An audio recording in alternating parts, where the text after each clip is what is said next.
For those of you who don't know me, I'm John Rademacher. I'm the City Administrator for Little Falls. Welcome to our meeting tonight. This meeting is a public informational meeting to talk about two potential projects for the City of Little Falls. The first part of the meeting, we're going to discuss what you see in the video behind me, a potential realignment and grade separation for the Highway 27 Memorial Bridge that runs through downtown Little Falls over the Mississippi River. The second component of the evening will be a discussion about the potential local option sales tax. Really, it's an overview of how the process would work, what we learned from our tax analysis study that we concluded last year, and potentially to get your input or ideas around whether or not that would be a project that you'd like the city to move forward with, and if so, what projects or ideas we can kind of move forward or start honing down or getting a better idea of.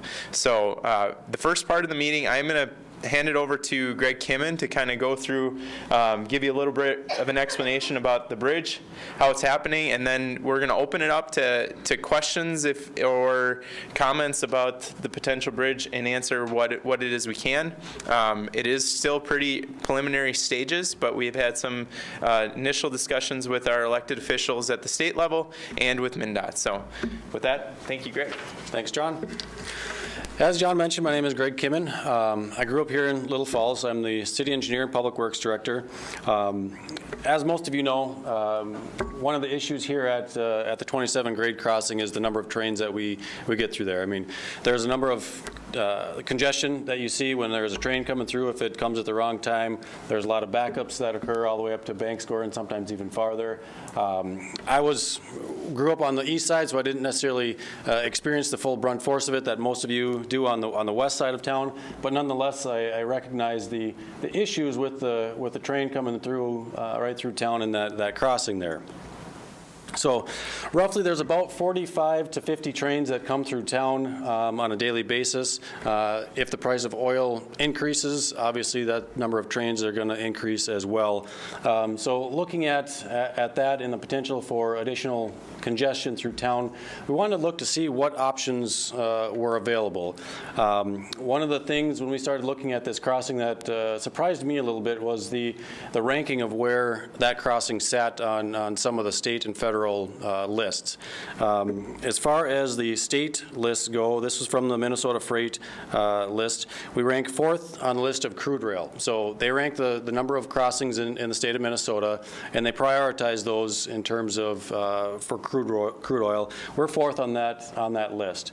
Then the Federal Rail Authority also ranks the state or the number of crossings within the state. Last year in 2016, we were second on that list for predictability of potential accidents. This year we dropped to 12th. It's on a 5-year rolling basis. So back in 2012, I believe it was, there was an accident, and there was another accident there in 15. Because 2012 kind of fell off the list, we've dropped a little bit down because it's a 5-year rolling average on that. So with those two numbers and those two rankings, it does lead credibility to the city in terms of the need for this crossing improvement, as well as the potential to get funding. We are looking at potentially getting some funding for this. We don't want the residents of Little Falls to necessarily bear the brunt of this, and so we're looking at getting some funding assistance for this. So looking at options for the crossing there, we had a number of meetings and we had a little bit of input so far. The comprehensive plan was sent out to utility owners throughout the city of Little Falls, and a lot of the responses that came back was the congestion from this crossing as well as the trains itself. So that spurred us to look at, well, what options are available to grade separation so that we can minimize that impact. We also had a number of meetings with the downtown business owners. They requested city staff to come see what can be done about parking issues downtown. When we look at both of those two combined, it kind of made sense to start looking to see what options we could do to improve both of those issues at one point. So right here, what you see is basically a simulation model of shifting Trunk Highway 27 over to First Avenue Northeast. Coming along, this is going from east to west as you come over the river, coming up over the river and then back down, touching down close to Lindbergh Drive. We would have about 2.5 feet increase in the intersection of Lindbergh Drive, and then it would touch down roughly about 100 feet west of that point to existing grade. When we looked at that, it is feasible. The bridge does have to come up right in this area about 24 feet to cross the tracks, which, to give you a perspective, 24 feet sounds like a lot, but it's actually the height of City Hall. So it's up there, but it's not terribly high when you look into it. Gives us a couple of options to look at when we relocate Trunk Highway 27 to the north. It gives us some opportunities in terms of revitalizing downtown. We do recognize that there would be impacts on the west side, but we also look at that as potentially an option. And this will all be worked out with property owners if we decide to go this route, but potentially working out with the current property owners over there in terms of revitalization and or relocation. Parking would potentially increase along Broadway. By moving this to the north, it opens up, we wouldn't have to have that center turn lane on Broadway right now, so we could potentially have diagonal parking on one side and parallel parking on the other.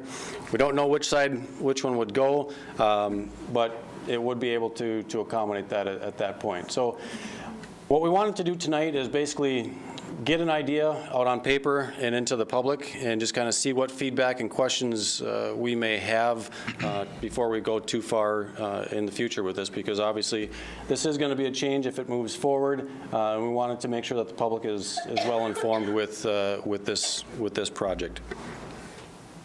I don't think I missed anything. John, did you have anything that you wanted to add? Yes, I do. So the targeted area that we're looking for funding is to get most of the project funded through between a combination of MnDOT funds and state legislative dollars, either through the transportation bonds or the bonding bill project. So we have approached our elected officials on that subject and are actively going to be lobbying or petitioning them to include this as a project. So with the feasibility study that we did conclude or did on this bridge, just to make sure that it's engineeringly possible, this came up as our preferred alternative. Correct. Based on a number of different factors and its opportunity for redevelopment. There is an opportunity to remove and replace in the existing location if this, for some reason and further along, didn't become feasible. At that point, the Broadway expansion or parking situation changes and it's not feasible. But correct. It is feasible on an engineering basis to do either grade separation. So yes. That does give us some opportunity to make some adjustments along the way. Yep. So with that, I just say as a point of formality, let's try to keep, if you do have comments or conversations about this, let's try to keep it to around 2 minutes apiece. Not going to set a timer on you, but may ask you to just set it aside. We will take notes of any of the questions that we can't answer. We do want to respect people's time this evening for being able to come out and start the second portion of this around 7 o'clock, we give or take how this discussion is going. So with that, I think I'm not sure if you folks noticed, but we do have about 5 still shots laid out over here on the side of the building. So you can go take a look at those. I don't know if you saw those before the meeting, but that's kind of images of what this same 3D model is looking like. So with that, if there are any questions, I will entertain those. Yes. Am I to understand that this bridge will go over the railroad track? Yes, it would go up and over the railroad track, correct. Over the railroad Yep. track. And where will it match the grade on this? So right at Lindbergh Drive, we would be about 2.5 to 3 feet higher, so roughly about this much higher at Lindbergh Drive. And so we would have to keep going west, roughly about 100, 150 feet before we get down to the same elevation as Broadway 27 is right now. So So that's past then where you turn onto Lindbergh Drive? that's correct, yes. You'd still be able to access the Lindbergh Drive. So we're coming up here on it a little bit. I'll show you at that point. You'd still be able to access onto it, but Lindbergh Drive from the north and from the south would come up a little bit to meet that point because it would have to come up about 2.5 feet. And so right here, this intersection, this is Lindbergh Drive and 27. This would come up about 2.5 feet, and then it would slope down to get for Lindbergh Drive there, and then same way on this side, it would have to slope down. And then this would continue sloping down until it gets to about right up in here, where it would actually match the current grade that 27 is at right now. How would that affect, let's say, the Royal? So with the Royal, as you know, there's some potential issues with the Royal right now. There's no doubt it will impact that. Currently, this driveway off of 27 is very close to that intersection. We don't like that as traffic engineers being that close, because and same way with Super America there.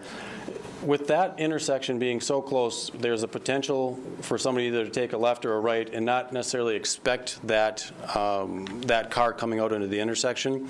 So undoubtedly that is going to be an impact, and we'll have to talk with the property owner in terms of either closing off that intersection or potentially acquiring that property to eliminate that conflict there. But it would be about 2.5 feet higher than what it currently is now. And their driveway? That's correct, yes. Yep. And the same for what is it, the gas station? SA, yep, over in there, yep. Yep, so we would have to work with them as well, whether theirs is a retaining wall or something like that. We would have to work with them in terms of making sure that adjustment is made. Yep. You don't buy them out, how do you make the adjustment? True. So we would have to negotiate with the property owners at the time. Anybody have any ideas about how they would do that? That's too far down. Right now, we're at high level to see if it's feasibly possible. Once we get closer to design, then we'll get into those details. But there are a number of engineering options that we can use. Retaining walls are one. I mean, if there's a driveway there, it's tough to get that down to retaining wall. But there are options that are out there that are available. And how high will the bridge be at the point of the railroad track? There's 24 feet of clearance between the tracks and the bottom of the bridge. And so then the deck and the structure is up above that. But 24 feet is how high we would have to be above the tracks. To give you an idea in respect to how high that is, if you go out the front of the door of City Hall here, or go out the front doors, and you look up, that's about 24 feet from there to the ground. Yes? You'd lose all your parking places on West Broadway then, and East First Street Northeast? First Avenue? Right in here? Yeah, well, no, further west. Up in here? Yeah. Nope, you'd still be able to have these parkings basically similar to what you've got now. So this area, there's no doubt that we would impact the parking. But once you get on west of Lindbergh Drive, and this is Lindbergh Drive here, once you get that west of there, that parking would still be able to be the same because we wouldn't be changing anything over there other than the grade, and that can slope down to the existing. So that the parking would not be affected west of Lindbergh Drive. What about on First Avenue northeast? Northwest? No, northeast. Northeast. This is So back on the east side. Yeah, right. So along right in here. Yes. So this would be no parking along this stretch in through there. You're correct. Yes. Yep. And what does happen then to First Avenue for First Street Northwest and Paul Larson Drive? Paul Larson Drive would not continue through. We would probably cul-de-sac that at Labor J Park. First Street Northwest would most likely be the same thing, where we would have a cul-de-sac there. The connection from First Street would go over on First Avenue, and so there would be just a cul-de-sac over by the chamber there in Opats Electric. Which way on that C Buck building? Which one? The C Buck building, on the tracks there. Which one's the C Buck? Is that the one with the mural on it? The one with the mural? You're looking at, I just missed It's it. right on Broadway. Yep. What happens to that building? Again, we would have to negotiate with the property owner on the impacts, because we would have a retaining wall up in front of there in order to get the grade to come down to the road, because we'd be up 24 feet. And so we would have to negotiate with that property owner in terms of what the impacts would be and/or if we would purchase that property. Then that must be the same in the situation on the other side of the road. On the north side? Yeah. Correct, yep. Yep. So those houses are going there. Well, there's no houses in through there, but there are businesses in through there. So right in this area, is this? There's houses there. Nope. Block over. Yep. You're thinking the other block over. There's Dr. Broadway, then there's another house, and then it's our house. You're looking at, are you looking at Lindbergh Drive? Yeah. Yeah, we wouldn't be doing anything up on Lindbergh Drive there. So you must be on the corner of Lindbergh and First Street? 200. Or First Avenue? Yes, he is. Yep, you're right here. Yeah, so there wouldn't be any impact on your particular property. So yours would be the same. There wouldn't be any impact on yours. Because your house is right up here in the corner there. And then the Royal is right down here. There's the hair salon. And then the rental center is right here. Opat's Electric is right in this area. And then I don't show it, but the Chamber of Commerce and the depot are right over here. Yes, Don? John, a question. We have semis that come in. Yep. How are they going to be able to make it through there? We had one today. Well, we would have to work with yourself and/or to see what type of deliveries you get. I mean, there's a number of different options. If we acquire this here and redevelop it, there's been some discussion whether or not this continues underneath the tracks and back around over here, or if there's some other development that occurs in through there. So that's, I mean, right now we're at high level looking at it to see if it's even feasible, and it is. But those details we'll have to talk through and see how that actually gets worked out, because there's a number of different options that we can pursue to make it work. How are you going to get rid of all the water under those tracks? Under the tracks? Yeah. The same way that it currently is. Right now, MnDOT has storm sewer in through here that actually dumps out into the river, and that would continue the same. There's a lot of water that goes through there. Yep, yep. So that storm sewer would continue through there. Yes. Okay, the potential number of businesses that will be affected, and how many years out for this project? Cost-wise. The number of businesses are basically this first block on the west side, between the tracks and Lindbergh Drive. Those are the ones that would be affected the most. On both sides. On both sides, yep.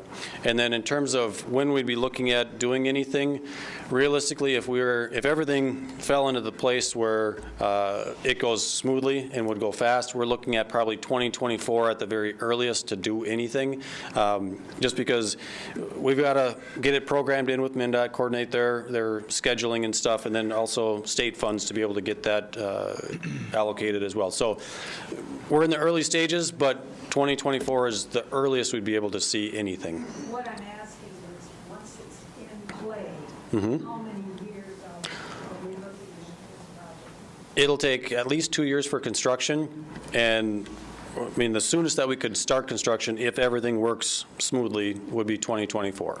That would be the earliest we could do anything. The one advantage to this alternative would be that we could keep the existing bridge in place. Correct. And not interrupt traffic flow until pretty close to the That transition time. Yep. So we could be building the alternative route bridge while the other bridge is still in place. Yep.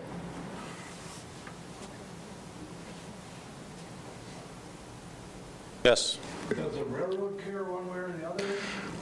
They would like to see a grade separated, they like grade separation on all their crossings, but in terms of cost, they don't participate with that, so it's all on the state or us to help fund those improvements. They've verbally said they're in favor of it. They're reluctant to sign anything just yet, just because they want to work with MnDOT and make sure that it's consistent with MnDOT. So once we get moving on this and we're able to start getting some money in play, I fully expect BNSF to be on board and sign something in favor of that. What do you mean by grade separation? Grade separation, so if it's an at-grade crossing, you've got the railroad tracks here and you've got the street, like basically at the same spot. Grade separation, the rail stays here, the road comes up here, so they're separated in elevation. Yep. Yes. So the business is on the east end, let's look at that. Yep. Where it comes back on the Broadway, First Street. Other end. Yep. No, I get Gotta run through it's it. a video, so I gotta let it play. Okay. And I can probably just pause it and. So is there a particular one, or what's? Further east. Oh, so you're looking over by ProBuild? Yeah. Yep. Bill, Yep. Dollar Right Store, where we start? Family Dollar. And Okay. So right here, this is 6th Street. Right now, the way the road currently runs, it goes like this, and it's got what we call a reverse curve. So you take a left curve and then you curve back over to the right. This would be vacated and potentially able for development. 5th Street, which is just west of ProBuild, which is right here, that would curve around and connect up to Broadway. And then this would run straight through. So if you're coming down Highway 27 right now, you come down the hill from the middle school, if you look straight ahead, that's basically the route that you would be going in the future as proposed, all the way over to basically right behind the post office.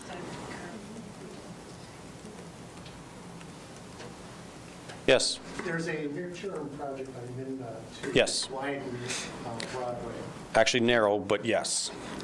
To narrow? Narrow, yep. They were going to take sidewalk away as well as give easements to the existing building. They're working on easements. That's the 2019 project. So what they're looking at doing, they're actually looking at taking the curb and moving it in 2 feet on both sides. Because currently, with the way that basically the downtown is constructed, all the buildings are right at the property lines.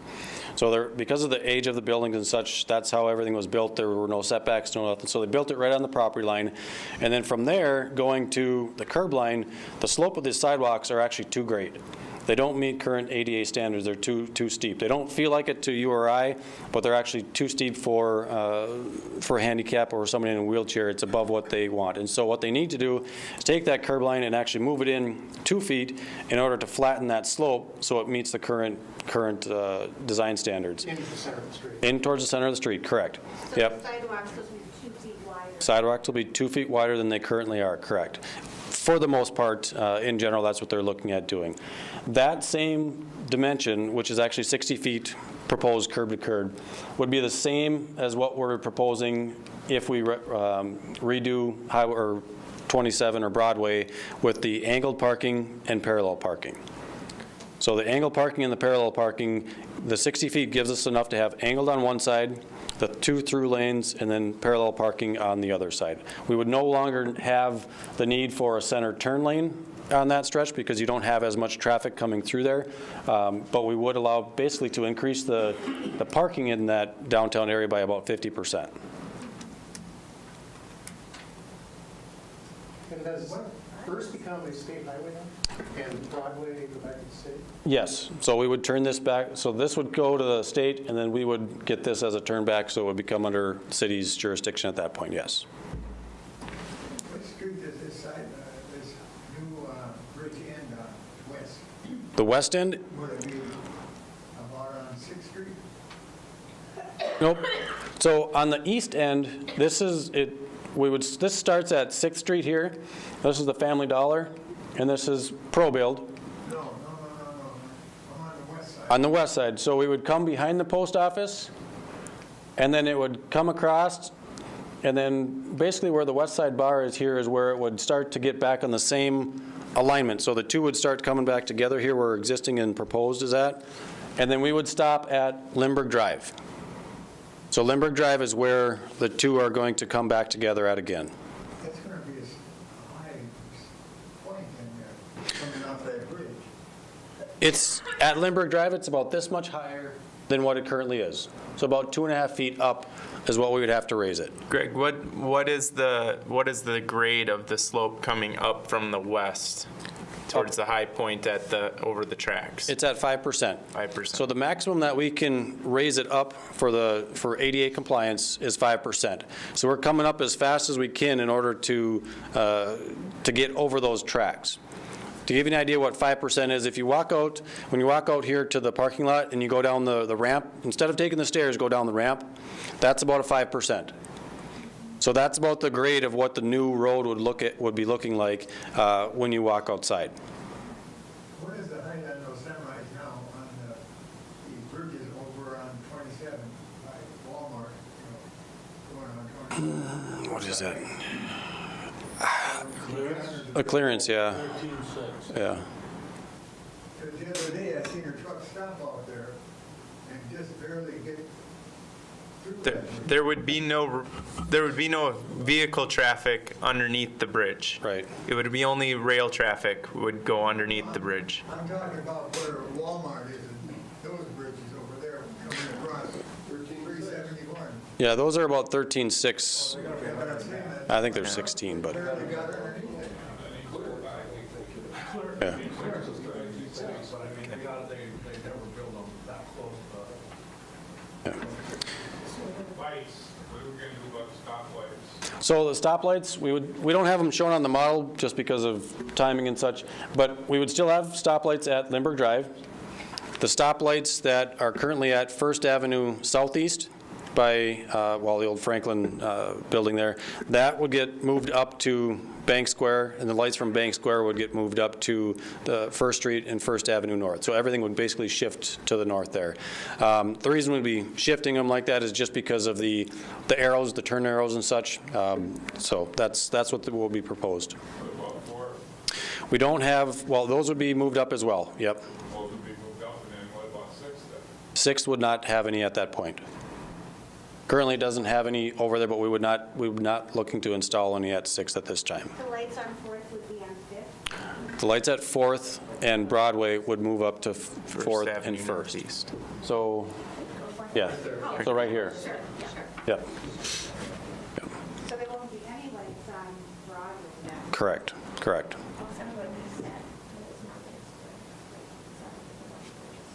Yep.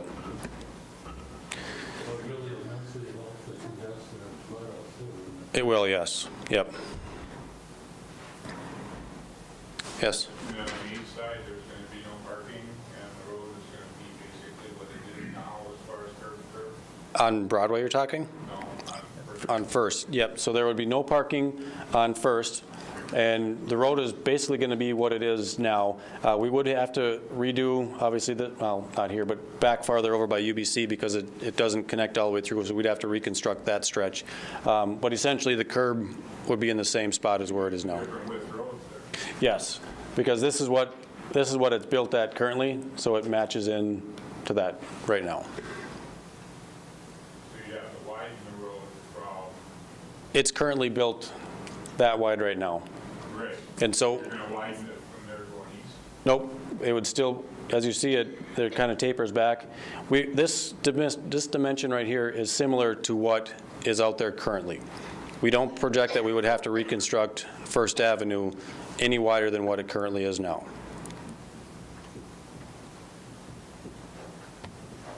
Yes? The stoplight that's like 2 blocks south of the police station, the one that's a full block south of what is Broadway right now? Yep. Would that stay in the same spot, or since everything's moving a block over, would that move to what currently is Broadway now? That's correct. So that would move, everything would basically move up 1 block. That one would get moved up to Broadway and First Street, and the one that's currently there would get moved up to where the police stations is at.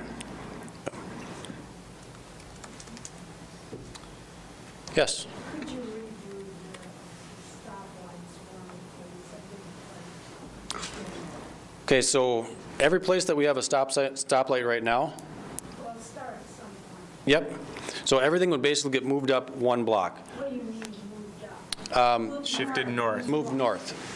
This way? Yep. Not east? Not east, not west, north. Bridge Road. Correct. So the ones that are on 27 right now We would move them to where the new 27 would be located at, which is First Avenue Northeast. So we've got Bank Square. Just show her where they begin. Yeah, move back, there you go, John. Okay, so right here's where the police station is at. We would have a set of stoplights right here. And then just south of that, right at, you know where Bank Square is at? We would still have a set of stoplights there. And then south of that, where you've got the Buckman Building, those would get eliminated. We wouldn't need those there anymore. And then if you go back to 4th Street, we're going to the east. To the east. So we've got the Episcopal Church, and we've got the Baptist Church on the corner. Those lights would get moved over here next to where the Episcopal Church is at, the old Episcopal Church. And then, did I miss any of them? And then just Lindbergh would stay where Lindbergh would stay where it's at. Yeah, that should be all of them. Okay, and can you explain to me the parking situation down at the intersection, the main intersection of town? You know, that block going west and east? Yep. So right now, what we've got on Broadway, we basically have parallel parking. So you pull in and you find a spot and then you pull in. With the reconstruction that MnDOT is doing in 2019, that width from curb to curb is wide enough for us to change one side to diagonal parking. So you'd be able to pull in, park, and we don't know yet. That's still up in the air. But we know that it's wide enough so that one side could be. It's either the north or the south, we don't know. But one of the sides would be allowed to have parallel parking, the other one would be diagonal. Why is it that it's going to allow that? It just, we wouldn't need the center turn lane anymore. Right now, we've got the center turn lane that allows you to go left either direction. So we wouldn't have a center turn lane, we would just have the two through lanes. So one going east, one going west, and that allows us to have diagonal parking on the one side. The reason for that, we estimate there's 13,000 cars per day, vehicle traffic per day on Broadway, which is Trunk Highway 27. Today. Yep.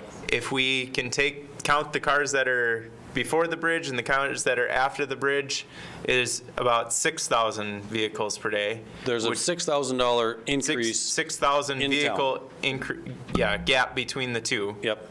So those 6,000 cars are no longer going to be on Broadway if Broadway isn't the trunk highway. Correct. Is what we anticipate. So there wouldn't be a need for additional lighting for stoplights, and there wouldn't be a need for a turn lane because with that lower traffic count, Correct. we should be able to navigate with regular, static, lanes, yes. static traffic devices. Directing the traffic around the post office? Yes. In that road? Yep. Yes. So great. So I've lived here my whole life, and I've looked and looked and looked for the perfect house, and I bought the perfect house, and now I have $250,000 into a perfect house. And now you're going to take away my parking, and I'm going to live on a highway. I wanted to live on a little quiet street, which is what I bought. You want to buy me out? You want to reimburse me? Because I'm not going to stay living there. Yeah. What's the plan?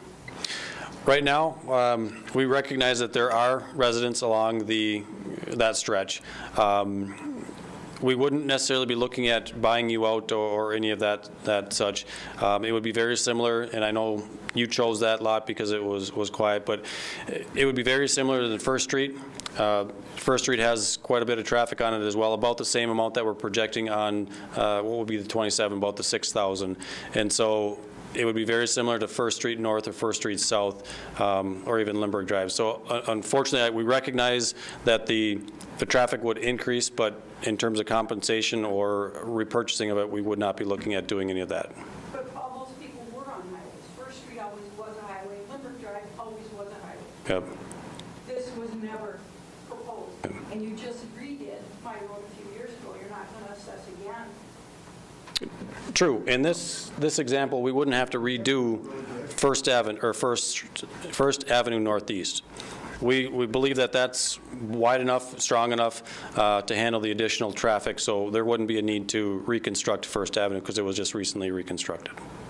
What was that, First Avenue Northeast? That was recently reconstructed a number of years ago, and so we wouldn't be You're look. gonna get that first avenue north?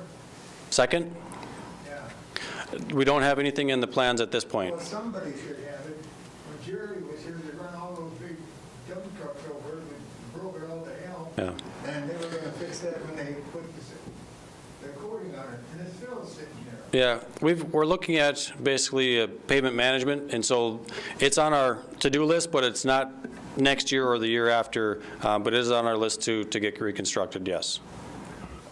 Are there some additional people in the room that have questions about this? Because I'd like to, maybe start transitioning to the next project, but I don't want to stop if you have still have questions. So if there's anybody that hasn't asked a question that you have? I'd like to ask one. Yes, yeah, More on okay. shut up. These dump trucks that go through Mhm. town, how is that going to be a problem? No, it would be very similar to what it is currently. So the dump trucks, when they go through town, they have weight limits that they have to abide by. So they can only load their dump truck up to a certain amount to be legal for traveling on public roads. Whether it's a state highway or a local road, there's only certain limits that they can load their truck. And it's based on the number of axles. So the more axles they have underneath their vehicle, the more weight that they can then haul. In addition to that, if in the winter months, because there's a lot of frost in the ground, the pavement can handle more weight at that point in time. But when you get in the spring or early fall, that's when you have issues with the soft pavement. And so we reduce how much they can haul at that point. But it would be very similar to what we currently see. Well, someone must not be checking the weight on those trucks, because they went through on Second Street there all summer long, and they were loaded to the hill. The sand was coming over the side of it, Okay. and they just kept right on driving over it, and kept breaking it up. I talked to the city here about it, and they said, told me that was going to be repaired this year. Did you have a question, sir? It's a railroad, you ever expanded to 2 tracks across the years, is there room for that? Is there room, there's a plan to accommodate that? There's currently 2 tracks at the crossing itself, but you're talking if they go 2 tracks across the river? No, if there's room there, that's what I was concerned with. Yep, there is room for that. Essentially, Burlington Northern has right-of-way of certain width. We would have an abutment or a pier at one edge of their right-of-way and then a pier on the other edge of their right-of-way. So if there allows for expansion in their current right-of-way, then Burlington Northern could do that. But we would be going edge to edge, nothing in between in their right-of-way. And they currently have 2, They currently have 2, yes. you just don't have 2 in your picture. True, that's true. We just have the one shown, but yes, there is 2 there now. Is the infrastructure of the Broadway Bridge going to have to be taken over by the city then? That would be removed. Once the new bridge would be constructed, the Broadway Bridge would be removed at that point in time. Yes? So why isn't the state really, or you haven't talked to them yet, but it's a state highway, correct? We have had initial talks with them. Yes, it is a state highway, but we've had initial talks with them in terms of this. A lot of this stems from a safety concern on our part. Being in the number of trains that are crossing right there, plus the what they call the accident predictability. What's the chance or the likelihood that an accident is going to occur there? We've seen the congestion, and it's a nuisance, but our concern is the safety component of it. We have the police stations on the east side. We've got the sheriff's station on the east side. We've got the ambulance on the east side. Fire, our main hall is on the east side. We do have a fire hall in the west, but it doesn't have a ladder truck and it doesn't have a tanker truck. So safety is really our biggest concern with this crossing here. Looking at the accident predictability, God forbid that something happens here in terms of a spill and an accident, because everything from this point south that takes water from the Mississippi River, you've got St. Cloud, you've got Minneapolis, and even Little Falls for that fact, because we get our water through wells, but 70% of our water does come through the sand and into our wells. If there's a pollutant that gets into the Mississippi River, it's a major concern for us as well as the folks down.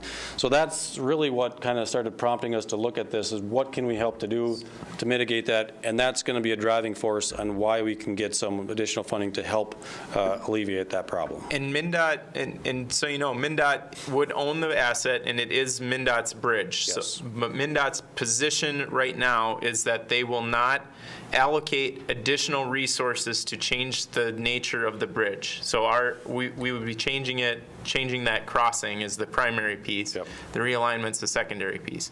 Their estimated cost in today's dollars is about $14 million for that bridge replacement as is. So that's all MnDOT would give to this project with inflation whenever it starts. Correct. So their position to us is we need to come up with the difference, and that's where we're going to the state to make that request for the difference. Yep. So, you had a question? Yep, real quick. If this one gets done, the newer bridge that goes over, I heard the other one could stay open for a while or at least later in the project. Is there an estimation as to how long the one bridge would be closed where this one wouldn't be completed yet? I can take a guess. I would say it's probably going to be about 6 months. It's going to take 2 years to construct this bridge, but John, if you move back just slightly, the vast majority of the new bridge is off of the alignment. So it's coming off of First Avenue and building it over. So you have a lot of construction in through here that would occur while this stretch, the existing one, is under construction. The only place that you would then come into when you need to close it is basically this little stretch right in through here. So it wouldn't take nearly as long, but I'm going to say 6 months just to give us some cushion in terms of when that would have to be closed. I saw another question over here. Did anybody else have one? I was just going to see if I could help clarify the question about MnDOT's part in it. Mm-hmm. So MnDOT is already planning to replace the bridge exactly how it is, straight across Broadway. Yep. They have allocated $14 million to do that. To get the bridge to go over the railroad tracks, we need another $20 million. So the Minnesota legislators have been they were in a meeting this week, and it sounds like they are on board to help Little Falls get that additional money so that this bridge, which would cost $14 million if it were flat, but now is going to cost $34 million if it goes over, they want to help us make up that difference. Correct.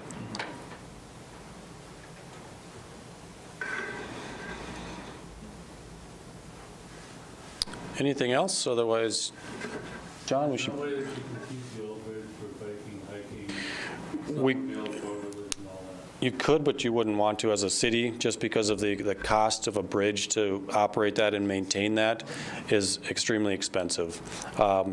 We are looking at, the Camp Ripley Veterans Trail comes down this stretch, so we are planning with the improvements to allow the Camp Ripley Trail to use this stretch. It is wide enough for that. Yep, there is in the plans. It's not visible here in the schematics as they're drawn up, but we're refining the details of this, and it will be continually refined. But there is a dedicated Space for that trail for hiking and sidewalk and bicycle. Yes, yep. So we recognize that was intended to be included in through here, and it is included in through there. But we wouldn't want to keep this existing bridge in place. It would also because of the struggle with the cost. same thing as it would still be at grade with the railroad tracks. Yes. There would be no way around Right. that. Even if it wouldn't, if it would just, you'd have to go down the old Stoplights and Yep. make a trail. Yep. Change the to the bridge around the east side, The, coming It would come in at First Avenue Northeast. So when you go behind the post office, there's those drop boxes back there. That's where it would start to come up and over the railroad tracks going to the west. So right here is the post office. Today, the way you would drive across the river, as you'd come across over here. These are the drop boxes currently. And so where those drop boxes are at, we would change that so that 27 would come across the river kind of at an angle over here as opposed to around the front and through here. So this is the back of the post office. Yep. If anybody is, curious or interested about an example type project, Sauk Rapids, they started theirs about 2005, Yeah. I think. The planning phases and, just an example of how their project went. And it took them about 10 years before they finally came to the end result. We hope to move on a little faster timeline than that because it's not as impactful, but Correct. it really did a lot to revitalize their downtown, the way they changed that bridge and meeting some of the similar circumstances that we are today, Yep. crossing the river and the railroad tracks. Yep. You don't think by moving that over, you're gonna kill what's left downtown? We don't. Simply because looking at the traffic, we see about 6,000 vehicles that are basically just driving through town. Those are the ones that we want to move over here and move away from the downtown. They're not stopping, they're not shopping. We want to keep the 6,000 or 7,000 vehicles that are shopping downtown to keep going down there. By having the reduced number of traffic through that area, we're able to put the parallel parking, which makes it more friendly to go shopping, friendlier to go walking around downtown. We feel that's going to revitalize the downtown because it's going to be easier to get to and easier to get around. What about those of us that have businesses that are easy to get to now that are gonna be crucified with this project? Well, what we see is a lot of our businesses are destination places. They're not the ones where you stop on a whim and you see it and you say, I'm going to stop here. The SA type of business, you pull off to get gas. Where you see the highways come through and you've got the off-ramps, and I'm thinking east of town over here by McDonald's, you've got Burger King, you've got those are the reaction ones where travelers are coming through, they're going to stop because they see something. The businesses that we have downtown, we see them as destination places. They know they're going to go to Pete and Joy's. They know they're going to go to, the various ones that we have downtown. So we don't believe that it's going to make a difference in terms of negatively to those businesses because people are going there because they want to go there. What about me? What about him? Because where are you going to park? Where are you gonna park? Well, and you're on Second, right? First Avenue and Second Street, correct? Yep. So you've got the public parking right across the road from you, which is a good thing for you. Carry a box of paper from my front door, is that public parking lot? Yep, because yours is right there. Bottle of water, you want to carry a bag of salt? You still have the parking on Second Street. And so that's, we are looking. There's 4 businesses in that building. Yes, yes. You got 6 parking spots on that side. Yep. People in front of us, I do this 4 all in the front time. and both sides and on the side all the time. Okay.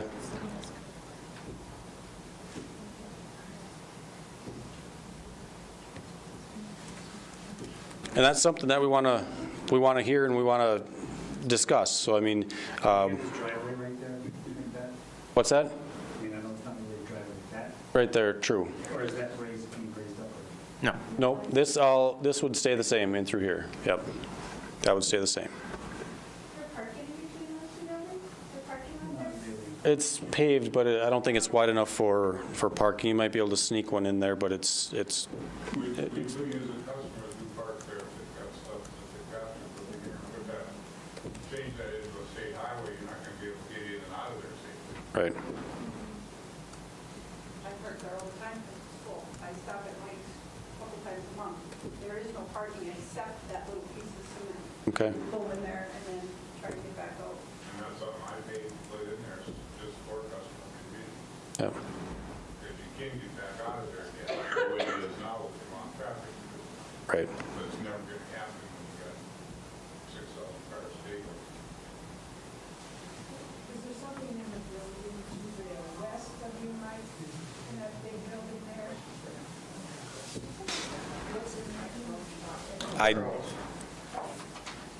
Someone mentioned warehouse. I'm not sure what's in that building currently. Rich Fiber bought that old barn Okay.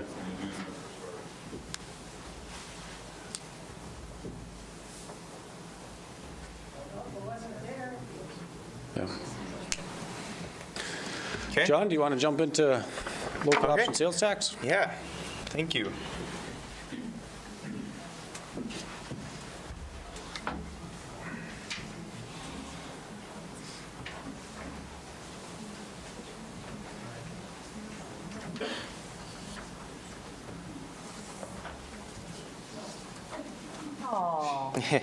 Yeah, get the cute kids up there. All right. So the other thing that we really wanted to get out there and let you know that we're working on is potential local option sales tax for the city of Little Falls. The state allows for cities to implement or impose a sales tax for their jurisdictions of 0.5% on top of the state's sales tax. This 0.5% was just implemented by Morrison County for transportation purposes. Ours would be for a designated project. Now, there's a wide variety of things, projects that have been approved in various communities, including those to the north and to the south of us. Some of them are for infrastructure. Some of them are for public community assets, or recreation complexes, community centers, those such. But I just want to give you an outline of where we're at and how the process would move forward. So right now, we're in the stage of gathering input from the public and gathering ideas about the project. So between now and the next few months, we're going to hold additional meetings to kind of further gather those ideas and kind of condense down the project so that we can get something to the council to move forward with a decision. Then with that, once we kind of honed in on an idea, then we would further develop that project and identify what its potential costs would be so that we could figure out what the scope of the project is going to be, what it's going to cost, and get that prepared so that by a deadline of August 6th to meet 90 days before the general election, we could get it on the ballot as a referendum for the community to vote on. Similarly, we've had a local option sales tax referendum a few years ago, so it's probably well in close in people's minds. Then it would have the general election referendum on November 6th, and if it's approved at that point, then it goes to the state for approval. At the legislature, they would receive it after we filed it to the Secretary of State, and typically they just approve them. There's very little that they've changed of ones that have actually passed the referendum stage at a local level from the state. So they take very little. They do very little to them once they've reached their desk after the referendum approvals. Then we would have the opportunity to pass an ordinance which would direct the Department of Revenue to impose the tax, and that goes in effect 90 days after the ordinance is approved. Prior to the very start of a quarter, then the tax could be implemented. So the state legislature, this would be for the state legislature would approve in 2019. Likely by May, we would have that result.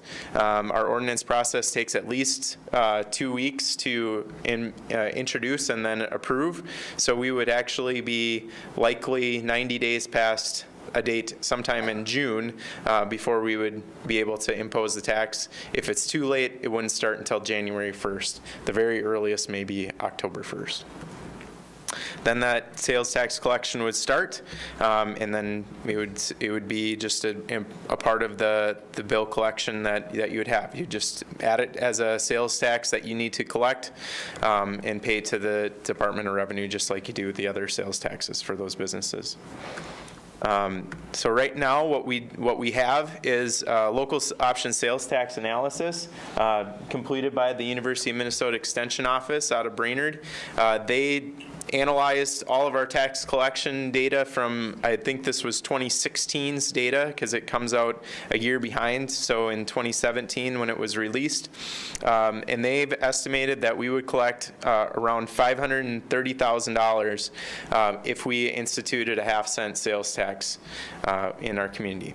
The portion of those taxes paid directly by City of Little Falls residents that they estimated is 58.3%, and the rest would come from non-56345 zip code or city residents.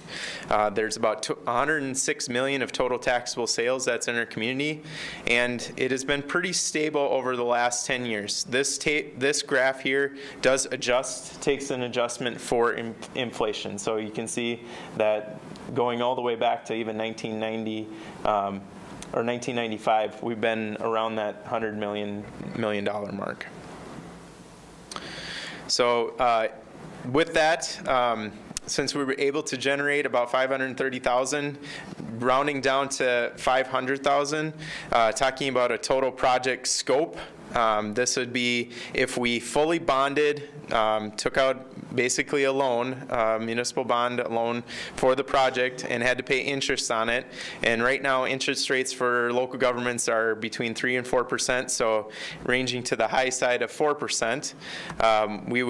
If we did a $3 million project, we would collect the tax for about 7 years. If we did a $4,500,000 project, we would collect the tax for 10 years. So the green bar is the principal, and the blue bar is the interest costs. If we did a $5 million project, it would take about just over 13 years and 1 month to pay that back. $6,790,000 project would take exactly 20 years. $7.5 million project would take 23 years, and if we went up to a $10 million project, it would take 41 years to pay off, strictly with the local options sales tax at revenue generated at $500,000 a year. Now that said, projects like this can have financing from a wide variety of different resources, and I certainly would venture to guess that we would have different things like that added as revenue to the project. So it wouldn't all strictly come from the local option sales tax. So here's some examples of communities that have it and what they use it for. So Brainerd and Baxter, they built a joint water and wastewater facilities, and they passed a half-cent sales tax together, and they also went back and asked for additional, to extend that tax out to do some improvements at the Brainerd Lakes Airport. The Central Minnesota Cities one is again a conglomeration of the cities around St. Cloud, including Sauk Rapids, Sartell, St. Augusta, St. Joseph, and Waite Park, all of which, if you went to and bought anything that has sales tax charged to it, you'd pay a half-cent sales tax on. This pays for the St. Cloud Airport and other capital projects throughout each of those cities. Clearwater, just down I-94, has a half-cent sales tax. They used it to fund an acquisition, construction, improvement for pedestrian bridge and land for buildings for around their community center. Fergus Falls built an ice arena with it. Bemidji used it for park and trail improvements. And Cloquet, interestingly, I found set a sales tax up to pay for park and specified infrastructure improvements. Theirs is to be collected over a course of 30 years, and or until the time that they've collected enough sales tax revenue to pay it off.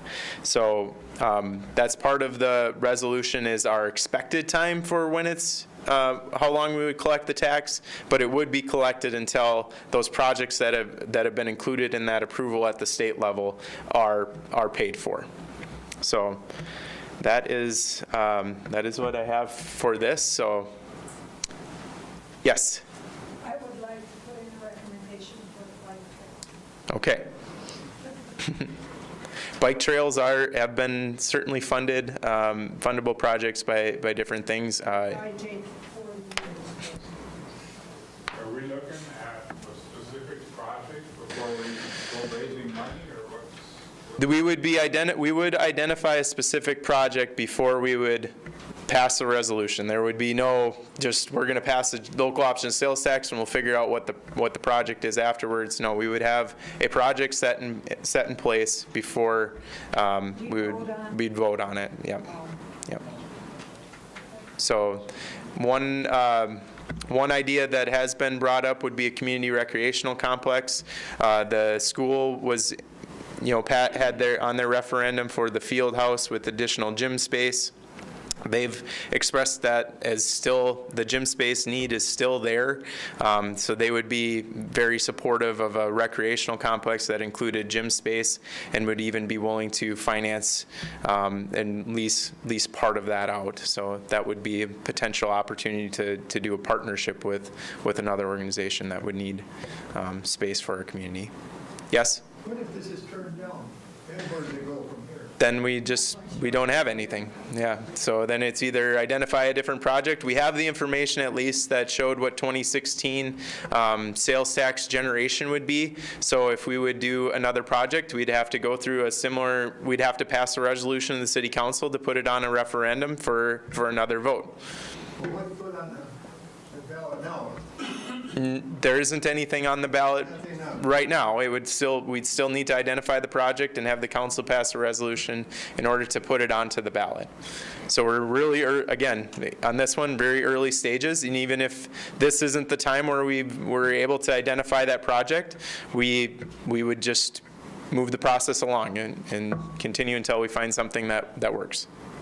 I like both of Kate's ideas. How are you going to survey the community to see if it's the bike trail or the field house or what's important? Yep. So we will have additional meetings like this one. We will also be looking for engagement through our city website as well. So and there will be opportunities for discussion at city council meetings over the next few months. So keep your eyes open in the newspaper, listen to the radio, check out our webpage.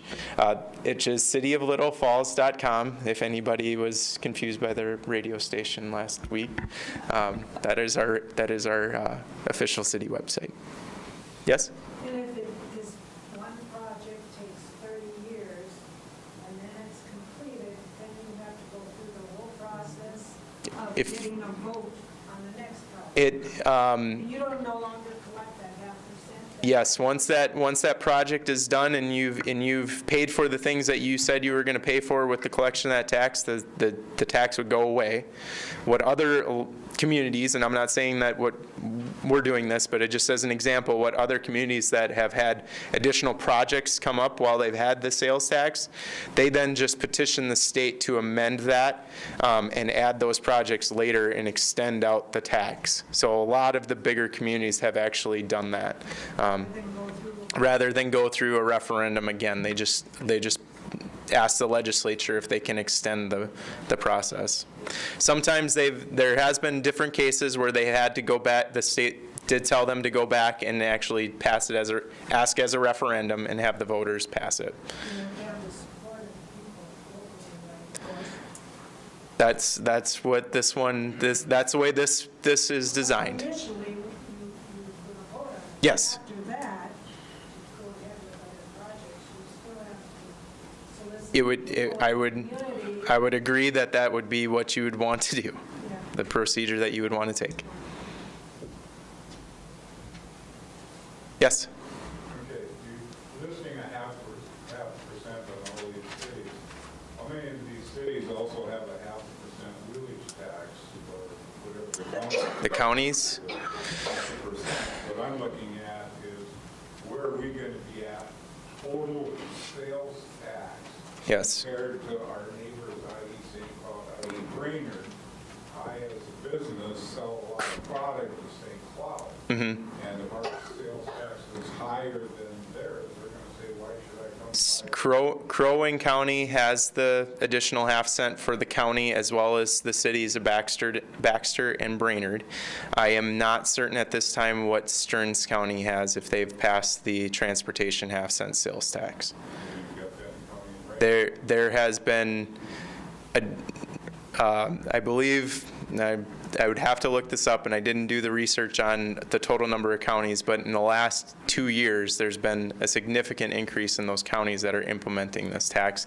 I believe there's 20 counties total in the state right now that have the transportation 0.5 cent sales tax. Just to answer that Stearns County question, they passed a 0.25 cent at the Okay. county level. Okay. That is a quarter of 1% Mhm. for the county. Thank you, Scott.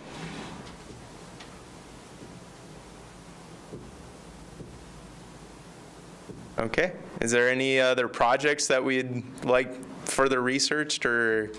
You could get some softer seats, that'd be good. We've heard that before. True. Let's include that into the, let's add that as one of the, and you can do multiple projects. It doesn't have to be one single project. This could be a number of different things that the voters would feel have an impact and is going to improve the community as it is. So, you know, it's, a lot of them have been very creative in what they've been asking for in total. So, I have a yes. vision of 300 local names for a blank skate park in town. Okay. Kids, 100%. That's not just kids. Mm-hmm. Okay.